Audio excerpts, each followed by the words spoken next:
Okay, when I was a kid, listen, when I was a kid, we didn't have cell phones. They weren't invented, okay? Car phones weren't even invented, okay? It was like, I was like 10 before they were invented.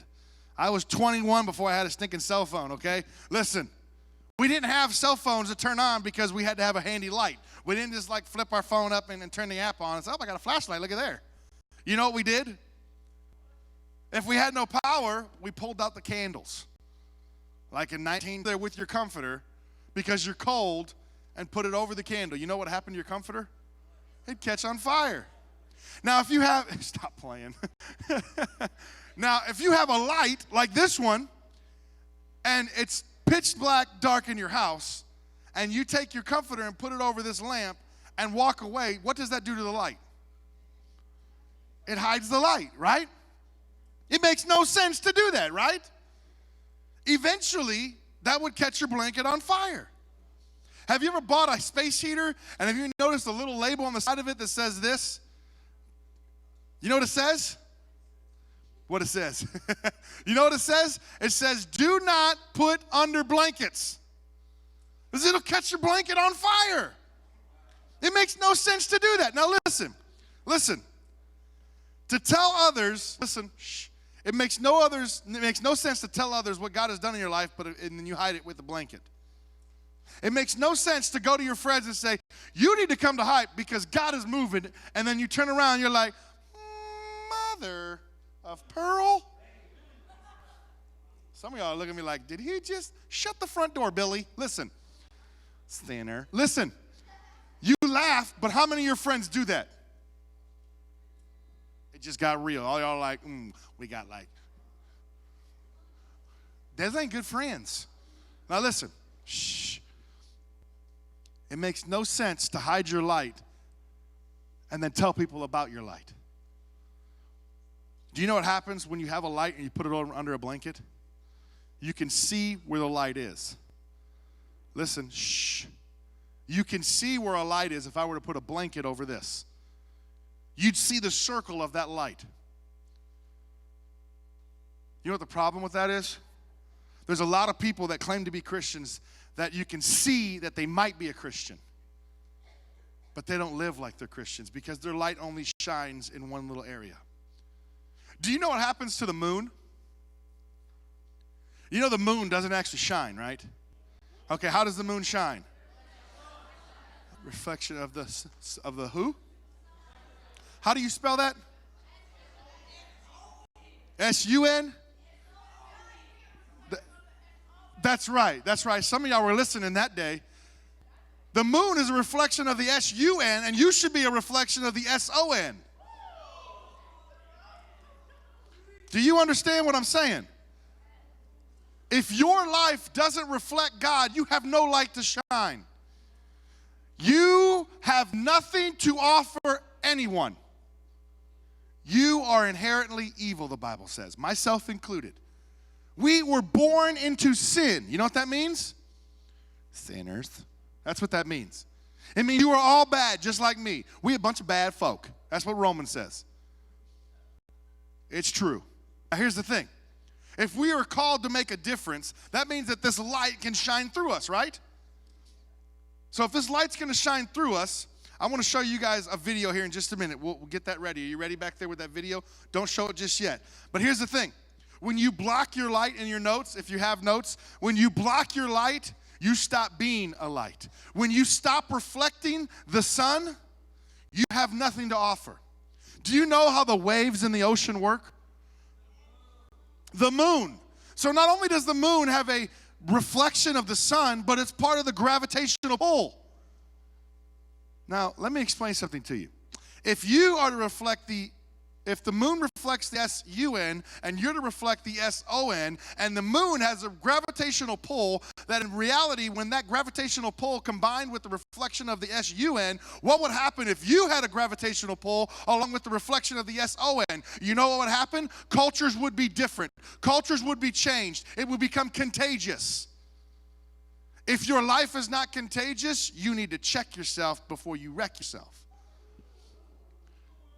If your life is not contagious, you need to check yourself before you wreck yourself. No. Okay. If your life is not contagious, you need to check yourself before you wreck yourself. You know what? No, I'm not going to say it again. Here's the reality of it all. If your life is not that contagious person that when you walk down the hall, people say, what do they have? Why are they always so happy? Have you ever met someone, listen, right here, eyes on me. Have you ever met someone that they're having the worst day ever?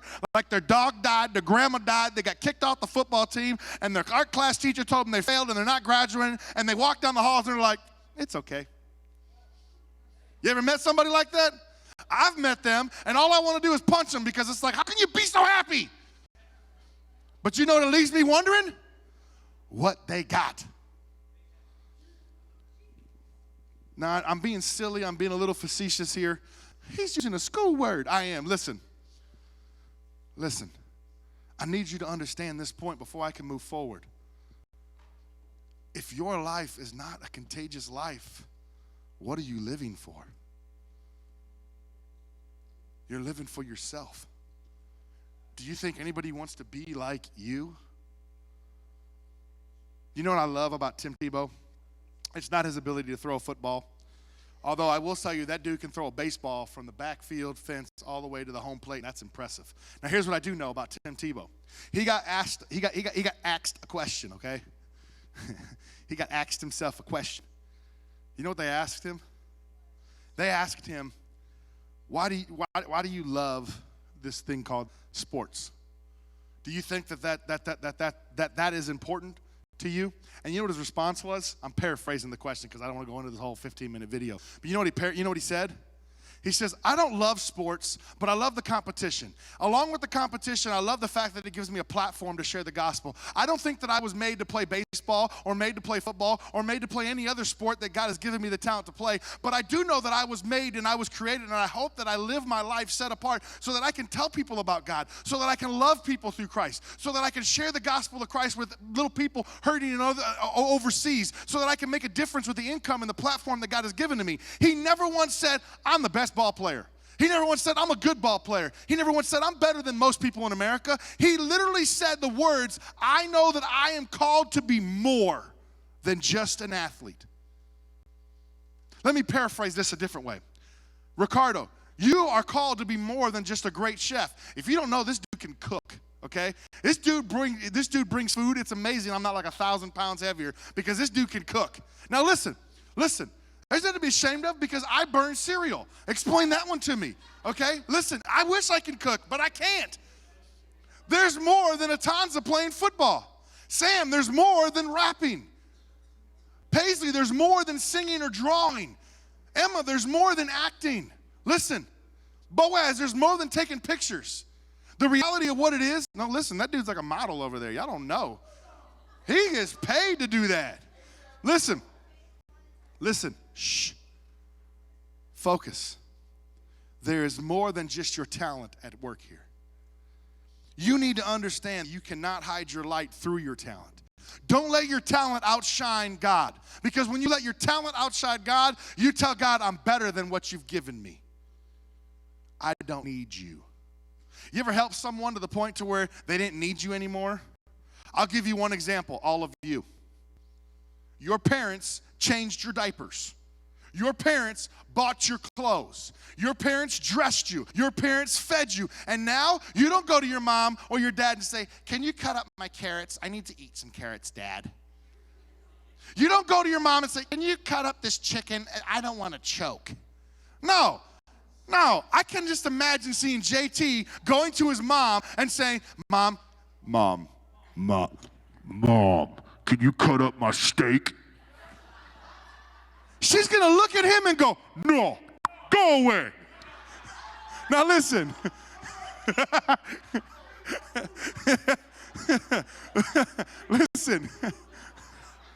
Listen. Shh. That would be silly. Now I know at first his mom would be like, yeah, I'll cut your steak up. Brings me back to the good old days when you were just a little guy. That was a long time ago because he's like 6 foot and like bigger than me. But here's the reality. That's only going to work once. Then his mom's going to say, cut your own food, boy. Right? Listen. Shh. I need you to understand that God has given you talents and great ambitions in life, and he's told you to stand in your spot and shine your light through your talents, through your giftings, through your capabilities. Don't move from your spot because I've called you to be there, because you don't know who you're going to influence. Now listen, number 2 in your notes. Number 1 was don't hide your light. Number 2 is make a difference. Ephesians chapter 5, verse 1 and 2 says this: follow God's example. It says, follow God's example in everything that you do, because you are his dear children. Live a life filled with love for others, following the example of Christ. Uh-oh.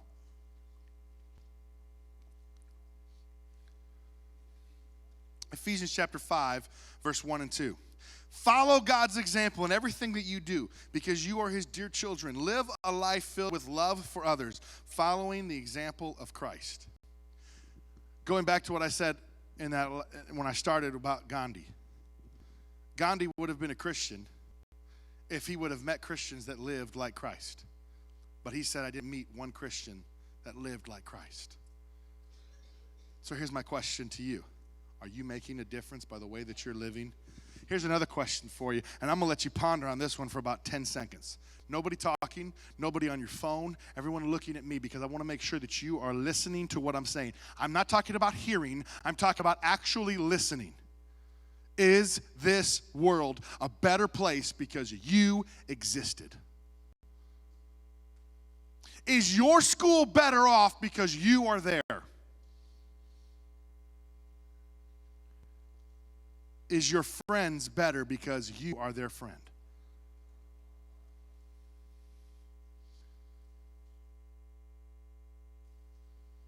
Is the team that you play on better off because of your contribution?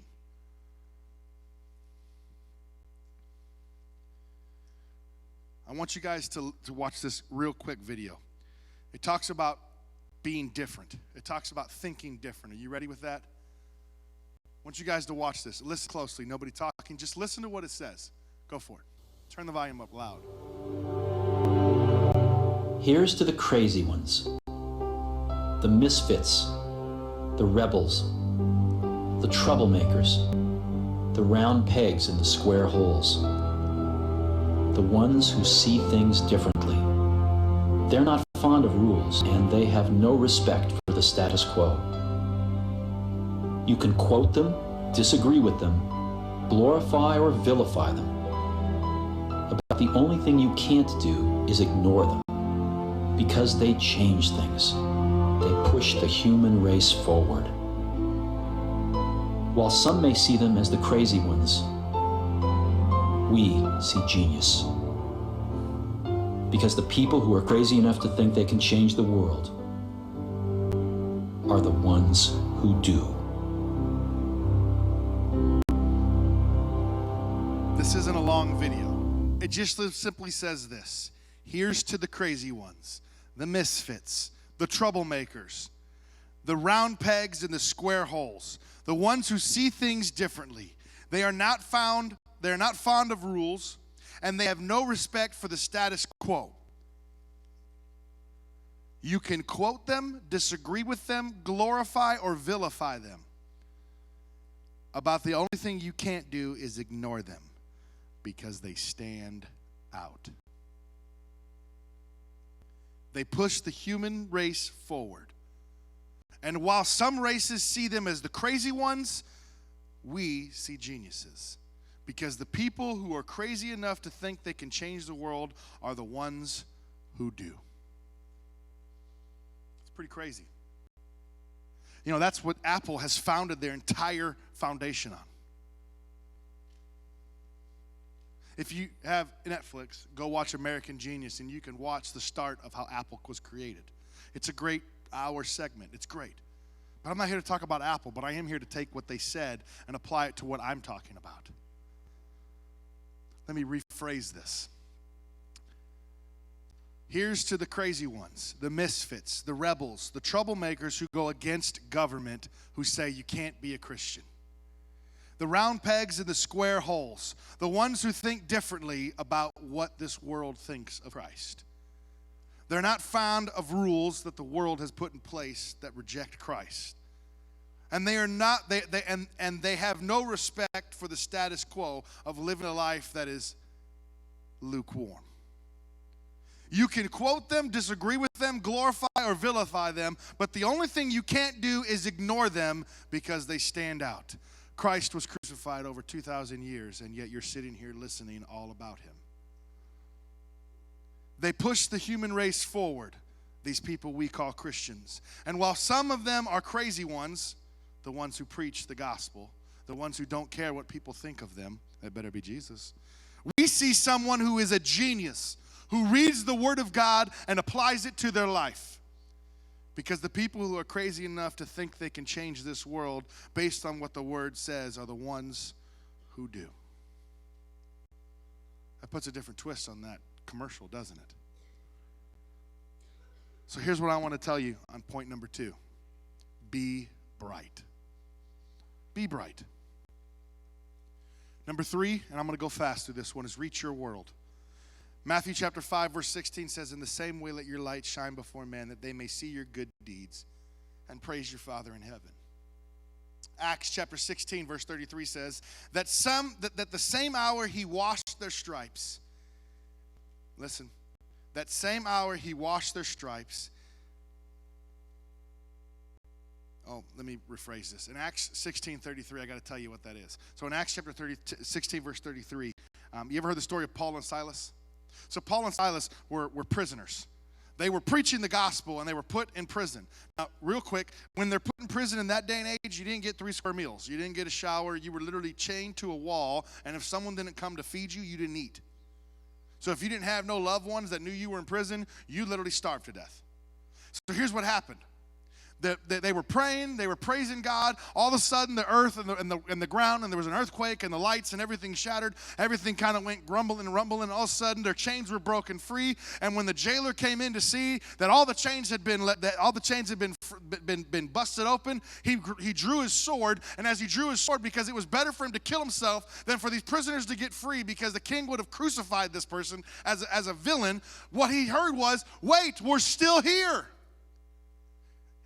Drew his sword back because he knew he didn't have to kill himself. All of the prisoners that were there that were praising the name of God were free, yet he was still there in prison. And at the same time, this is what happened according to this verse right here. The prisoners that were there had all these wounds, and the jailer began to clean them and began to take care of them. And then when the jailer began to clean them, this is what it says. "In the same way, let your light shine before men." Sorry, that was Matthew. "The same hour he washed their stripes," the jailer washed their stripes, "he and his family were saved." Because the jailer took care of these people that were in prison, a.k.a. Paul and Silas, the people that were chosen by God, that were praising the name of God, that were put in prison because what they were doing for God put them there. When they could have been free, the jailer said, "Because you didn't run, I'm going to wash your wounds." As he was washing their wounds in that great act of love, he and his whole family were saved.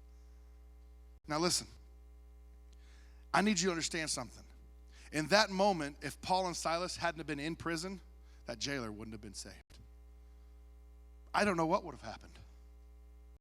But it took Paul and Silas being chained to a wall and an act of God to move before those two for a jailer to get saved. So some of y'all think your life's bad. You're not attached with chains to a wall like this. You just got to go to a school where someone picks on you. You just got to deal with a mom and a dad that fight. Maybe you got 2 sets of parents. I don't know what your story is. I know some of you to go through, but the reality is your life is no worse than Paul and Silas. Yet Paul and Silas were praising the name of God when an act of miracle happened.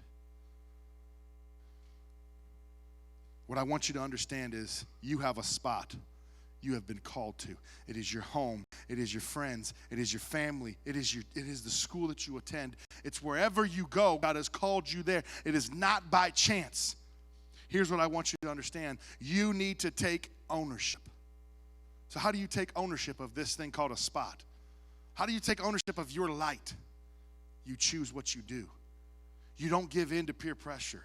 Some of you are like, "I don't understand, Pastor James. I'm just dealing with different things." Here's what I want you to understand. We are the light of the world. It's in your notes. And if we are the light of the world, it is our job, it is our duty, it is our calling in life to live that way. In other words, as the moon reflects the S-U-N, it is our job to reflect the S-O-N. And if we're supposed to reflect the Son of God, shouldn't we live our life that way? What does 1 John chapter 2, verse 6 say? Those who say they live in me should live their life like Christ did. Listen, I've been in a lot of arguments when it comes to talking about the Bible. I've had a lot of theological debates. I've been through 5 years of Bible college, and you know what always stumps everybody when they start talking about Calvinism and Arminianism? They start talking about who's chosen and who's not. They start talking about this verse and that verse, and once saved, always saved. You know what I bring them to, and it shuts them up real quick? It takes any theory, any philosophy about anything the Bible has to say, and it puts it into perspective. 1 John chapter 2, verse 3 says, those who say they love me will those who say they love me will obey my commands. But the person who says they love me but does not obey my commands, the person is a liar and the truth is not in them. Those who say they love me will obey my commands, and if those who say they love me will live their lives like Christ. Point blank, period. Drop the mic, walk away. Nothing else needs to be said. If your life, 1 John chapter 2, verse 3 through 6, if your life does not represent Christ, what are you living for? Don't be that 90% of people that graduate high school and leave the church because they never made this their own belief. This is your world. This is your choice. So what's the call? What's the challenge tonight? What are you saying, Pastor James? Here's what I'm saying. Every football player, stand up. Football players, stand up. I did this little walkthrough and I talked with a few football players on Sunday. There's more football players that attend here, but I know this is just a small crowd. We got 2, 4, 6, 8, 10, 12, 14, 16, 18. 18 football players. Let me just give you a brief synopsis of this real quick. You ready for this? This goes for everybody in the, oh, sorry, we got one more over there. So we got 2, 4, 6, 8, 10, 12, 14, 16, 18, 19, 20. Here we go. Listen. Shh. Do you know how many football players are in South Grand Prairie High School from freshman team to varsity, and Jackson Middle School from 7th grade to 8th grade? There's around 300 and what do we say, 360 students that play in a football team here in Grand Prairie. That's just between those two schools. Do you know that we normally run around 100, 110 students in here? Do you know that there's over 160,000 students within a 10-mile radius of this building? We're not even reaching 1%. I'm not talking about filling chairs. I'm not talking about making height bigger. I'm talking about you being a light where you have been planted. You being the spot where God has called you to be and shining your light. Now, let's put this into perspective. Any basketball players in the house? Football players, stand up. Stand up. Any basketball players? Volleyball players? Okay, we got 1, 2, 3, 4, 5. Okay. Here we go. Now, let me tell you, you know how many volleyball players are within 2 high schools, within SGP and Jackson Middle School? A team, B team in junior high, 7th and 8th. A team on A team, B team freshmen, and you have JV, then you have varsity. There is over 120 athletes that just play girls volleyball. Did you know that? Now, you take the football and the volleyball. That's over 380 plus the volleyball. You're looking at over 500 people. Do you know how crazy that is? What would happen, real quick, with those of you that are standing? What would happen with the volleyball players and the football players if each of you reached 1? We run around 40 or 50 football players. I think we counted 47 football players that attend Hype that I can think of offhand in that field. Atanza and Joaquin and Patrick. Who else was in there? Brian, Lance, Cedric. We counted like 47, right? What would happen if the 47 football players that attend Hype on a regular basis each reach 1? What would happen? I'm going to show you guys what would happen. You ready for this? If the 47, and we're going to say there's 1, 2, 3, 4, 5, 6, 7, 8 volleyball players. So 47 plus the 8. That's 55 students. I'm going to show you what would happen. Now, I'm not talking about a man-sized dream. I'm talking about a God-sized dream. What would you guys say, and I'm going to answer this for you, if I were to say, how many of you think would be a good turnout for an event, let's say next Wednesday? Let me tell you what's going to happen. Patrick, come here. Next Wednesday, we have a special guest speaker. I normally wouldn't do this, but I'm putting the call out to you. I'm putting the challenge to you. This young man right here is preaching next Wednesday. I've been working with him for a couple of weeks on what he's going to preach on. It's not by chance he's preaching. He is preaching because I believe he is supposed to be a preacher. I believe that he is called into ministry, and he is going to sprout his wings here at Hype. But let me explain something to you. If the 55 of you that are playing volleyball and football that are stood up right now, what would happen? What would happen? What would happen if I said, just give me a number, how many you think would be cool to come? 10%? 10% of 500 is how many? 50. So if the 55 of you invited one person and only 50 came, you just grew 50 people. Listen. Let me explain how this works. That's not a God-sized dream. Is everybody listening? I can go to the store and spend $500 and say, I'm going to give away a free Xbox. And I can go to Jackson Middle School and go to Truman Middle School, and I guarantee I'll get 50 junior hires up here if I tell them a junior hire will walk away with tonight. Guaranteed. What would happen if we took this and said, okay, we're going to make this a God-sized dream? What would happen if the 55 football players and 55 football players and volleyball players said, I'm going to reach 5? You would invite 5 people, and 5 of them would come next week. Do you realize what that would do? What's 5 times 55? How much? 55 times 5. 275. Listen. Shh. Listen. 275. If we were to take that 275 and add the 100 that normally come here minus the 55, that would be how many?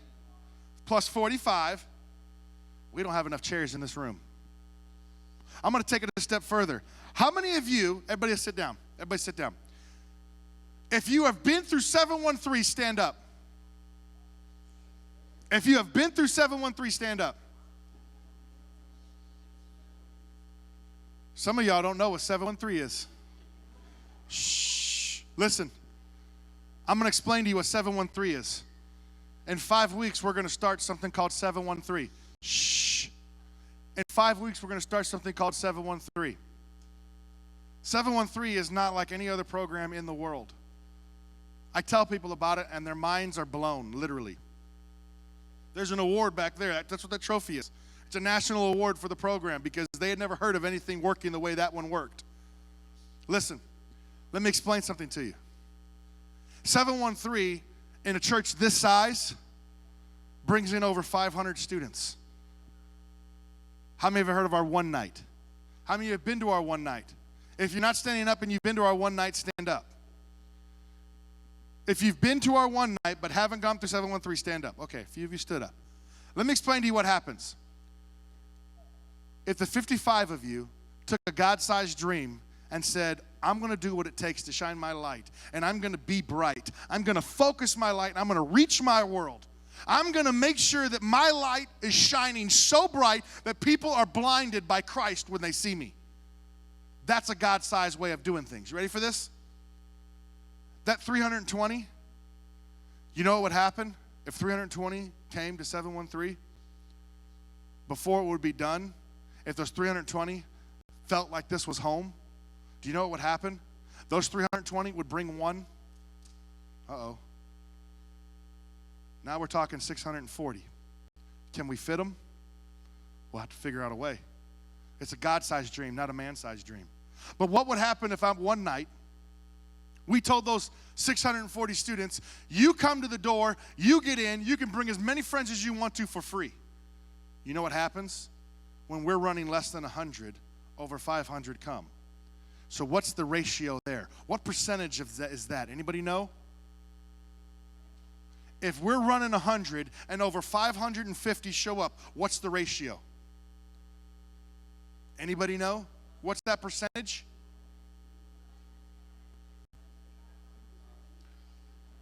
I ought to punch you for that.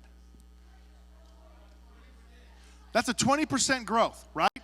Listen. Shh. Listen. Shh.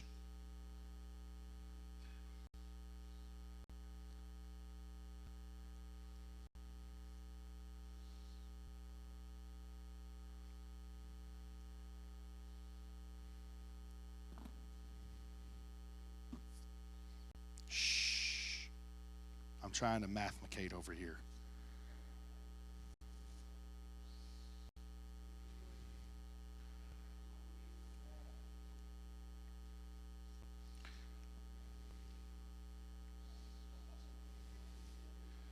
Do you know what would happen? Shh. Shh. Listen. Shh. Do you want to know what happens when you shine bright? Do you know what happens when you reflect the S-O-N and not worry about who you are in the mix of it, but worrying about making sure that God is known through you? The 55 that do their job, that shine so bright to reach their school, and each bring 5, and those 5 each bring 1, and those that come through the door, those 650, you're looking at 3,200 just based on our ratios.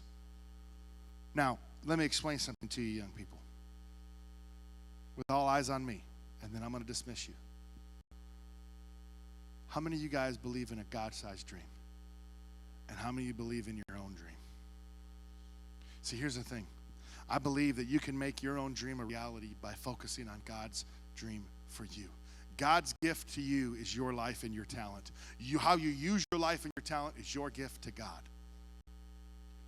What I want you to understand is, if we're going to have a God-sized dream and we're going to truly stand in our spot and we're going to truly shine bright, and we're going to make an impact for Christ, we're going to let our light shine in our art class, in our volleyball, in basketball, and football, and theater, in every aspect of what we do. Do you realize that you guys come across around 4,000 students a day everywhere you go?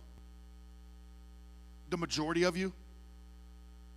The reality is that there's over 4,000 students at SGP. How many students are at Grand Prairie? How many students go to Jackson? How many students go to Truman? How many students go to Reagan? Listen, what I want you to understand is there's over 160,000 students in a 10-mile radius.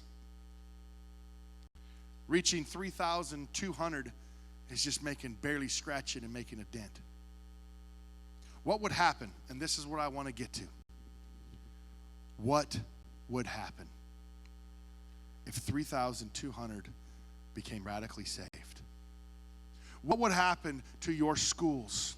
What would happen to your jobs? What would happen to your teams if 3,200 students said, I'm going to be bright, I'm going to shine my light for Christ, and I'm going to tell one person about God?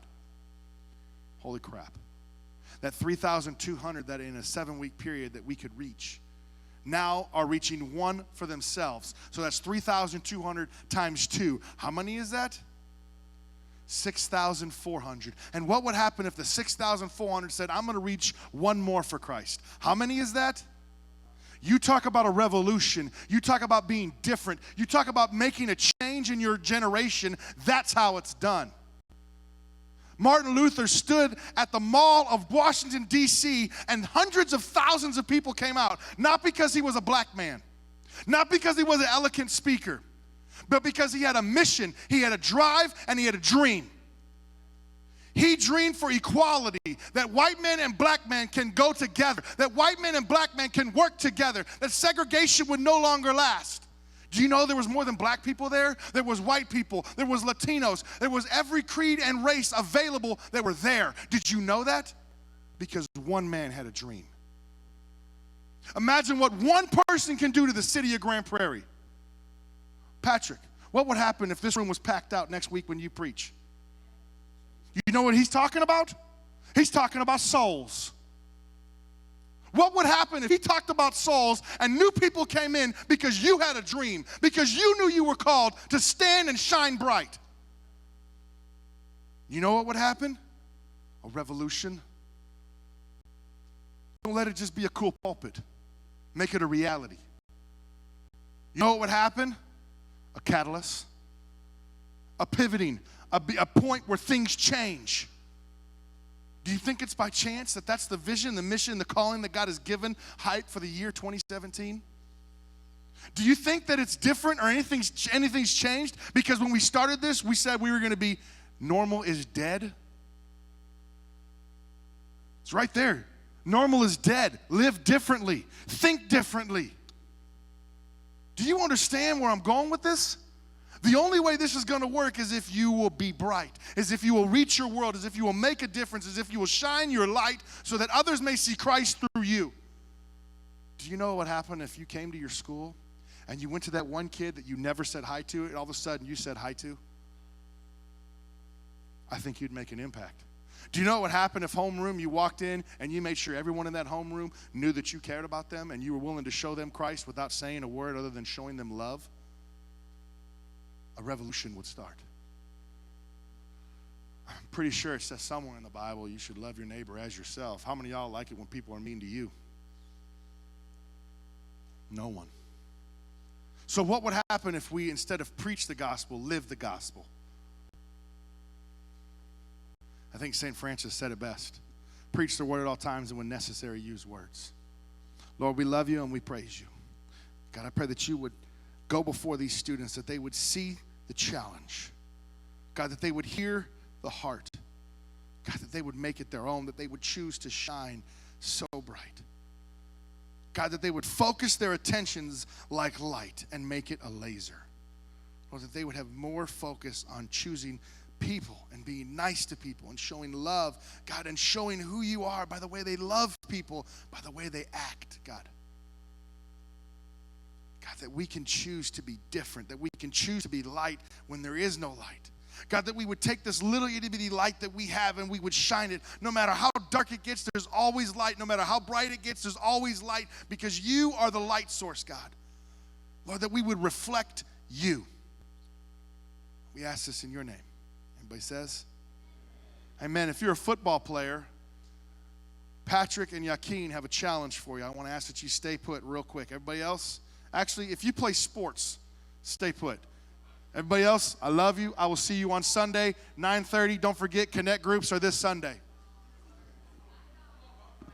No music. Everybody else bounce. If you play sports, stay over here. Football in this section, all the other sports in this section.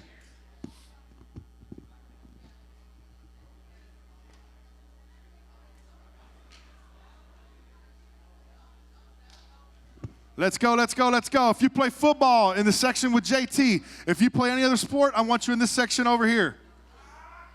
If you're on a team and you're at a school, I want you to have a seat. Let's go, let's go, let's go.